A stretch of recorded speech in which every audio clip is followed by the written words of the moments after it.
वाला है, जबान उसकी कुछ हो मगर कुरान अरबी में है, तो नमाज में वही अरबी पढ़नी पड़ेगी और उसी तरह पढ़नी पड़ेगी जिस तरह सिद्दीक ने पढ़ा है, जिस तरह फारूक ने पढ़ा है, जिस तरह उस्मान ने पढ़ा है।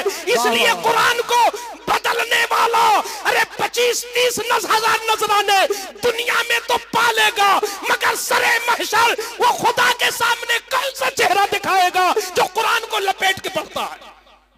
तरावी आ रही है, रुकू में शामिल न होना, शुरू ही से शामिल रहना। और पढ़ने वालों से भी गुजारिश है, जो लोग तरावी पढ़ाने का आज़्म कर चुके हैं, बहुत बड़ा मनसब है ये। वो मौला अली थे कि एक रिकाब में कदम रखा तो फौरन खत्म कर दिया, तुम मौला अली नहीं हो। वो बुजुर्गाने दीन थे कि एक एक बार के तवाफ में पूरा कुरान मुकम्मल कर लेते थे। अल्लाह ने उनके वक्तों में अलग से बरकत दी थी।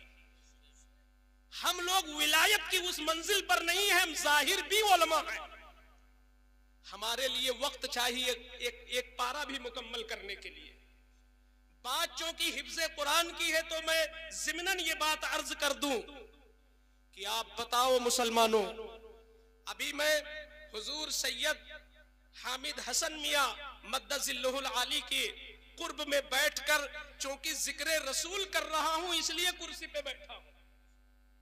इसलिए नहीं बैठा हूं कि मैं मुअज़्ज़म व मुहतरम हूं माज़ल्लाह रब्बिल आलमीन, इसलिए कि शरा मुझे इजाजत देती है कि इस वक्त मैं शेर मोहम्मद बरकाती नहीं, मैं जाकिर रसूल हूं इस वक्त। और जाकिर रसूल का मुकाम होता है बुलंद।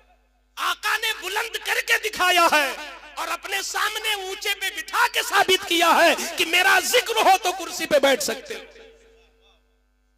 तो मैं जो बोल रहा हूं, अगर कल कारी शमशुद्दीन साहब हमारी बात को किसी और लहजे में जाके पेश कर दे, बात वही रहे, लहजा बदल दे। मैंने कहा था समझाने के लिए, और ये इस अंदाज में बोल दे कि तनकीद की बू आ जाए उसमें, तो जब मुझे पता चलेगा तो मैं नाराज हूंगा कि आपने तो मेरी बात का मफहूम बदल दिया। क्योंकि सिर्फ लहजे से, सिर्फ अंदाज से मफहूम बदल जाता है। तो जब हमारी बात ये मिनवान कहीं रखे और लहजा, अंदाज, उसलूब बदल दे जिससे माना में थोड़ा सा फर्क आ जाए, तो मुझ जैसा आदमी नाराज हो जाता है कि आपने मेरे कलाम का अंदाज क्यों बदल दिया। इस मिसाल से मैं समझाना ये चाहता हूं कि अगर मेरी बात ही ये बदल दे तो कारी ऐनुल हक साहब जो बानी इजलास है माशाल्लाह, अगर मेरी बात को ये बदल कल प्रेस में दे दे और वो मेरे खिलाफ जा रही हो, तो मैं सब कुछ इन्हें कहूंगा और शहादत मांगूंगा, रिकॉर्ड मांगूंगा कि कहां मैंने ये बात कही है, जबकि हमारी कोई हैसियत नहीं। मैं इतना बफरूंगा अपनी, इतना गजबनाक कि मेरी बात क्यों बदल दिया। तो फिर जब हमा शुमा के कलाम को बदला नहीं जा सकता, तो क्या अल्लाह के कलाम को बदला जा सकता है? खुदा कुछ कहे, बंदा मुसल्ले पे कुछ कहे, जिब्रील गारे हिरा में आके कुछ सुना गए और तुम मुसल्ले पे किसी और तरह पढ़ो, ये किसने राइट दिया? एक छोटी सी मिसाल, इदा जाअ नस्रुल्लाहि वल फतह, जब आएगी अल्लाह की जानिब से मदद और फतह, जब आएगी अल्लाह की जानिब से मदद और फतह, ये इसका माना है। लेकिन हम नसरुल्लाह को सीन कर दे, नसरुल्लाह, सौद के बजाय सीन पढ़ दे, तो नसर का माना मदद और सीन कर दे तो माना होगा गिद्ध। अब मदद की जगह आ गया गिद्ध, तो क्या तर्जुमा होगा? हम तो हिम्मत भी नहीं कर पाते कि ये तर्जुमा करें। इदा जाअ नसरुल्लाह, जब आएगी अल्लाह की तरफ से मदद, और हमने सीन पढ़ दिया तो हो गया गिद्ध। तो जब स्वाद और सीन के बाज मकाम में इतनी नजाकत है, तो जो अलिफ काट के पढ़ दे, जो कलमा ही हज़फ कर दे, और जो इतना गया गुजरा हो कि छोड़ ही दे कहीं पर, तो वो अल्लाह के यहां क्या मुंह दिखाएगा?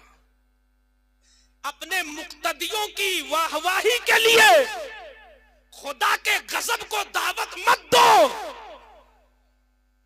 नाते लोग संवार संवार के पढ़ते हैं और एक शेर को 4 मिनट में पढ़ते हैं, और खुदा के कुरान को लपेट लपेट के पढ़ते हैं। अपने ईमान पर का जायजा लो। और आप लोगों से भी गुजारिश है, ये तारीफ मत करो, अरे हजरत ने तो आज 10 ही मिनट में पारा खत्म कर दिया। जब आदमी कोई हौसला देता है तो वो चाहे गुनाह ही क्यों ना हो, आदमी और फिर करता चला जाता है। कम टाइम लगाने वाले को हौसला न दो, कुरान साफ पढ़ने वाले को हौसला दो। सुभान अल्लाह, बेशक, ताकि हर हाफिज मुसल्ले पर साफ सुथरा पढ़ना लगे। ये कड़वी हकीकत है, कड़वी हकीकत लखनऊ वालों, कि तुम ही हक पे हो, तुम मसलके आला हजरत वाले हो, तुम मसलके इमाम आजम अबू हनीफा वाले हो, हक पे तुम हो। लेकिन तुम अपनी 10 मस्जिदों में अचानक चले जाओ जहां जहां तरावियां होती हैं, और उसके बाद 10 उन मस्जिदों में चले जाओ जो मसलके आला हजरत से हट के लोग हैं और अपने को मुसलमान कहते हैं। उनकी मस्जिदों में जाओ, उनके यहां 10 में हो सकता है एक खराब पढ़ रहा हो, और तुम्हारे 10 में हो सकता है कोई एक अच्छा पढ़ रहा हो, 9 के 9 खराब मिलेंगे आपको। ये मैंने देखा है जायजा लेके। मैं इस मामले में बहुत सख्त हूं कि कुरान के तय ये तसाहुली नहीं होनी चाहिए। अपनी तकरीरों को हम सवार के बोलते हैं, अपना कलाम हम खूब बढ़िया से बोलते हैं, और अल्लाह का वो कलाम जिसमें इजाजत ही नहीं है। अगर कोई अंग्रेज है मुसलमान, उसको भी कुरान अरबी ही में पढ़ना है।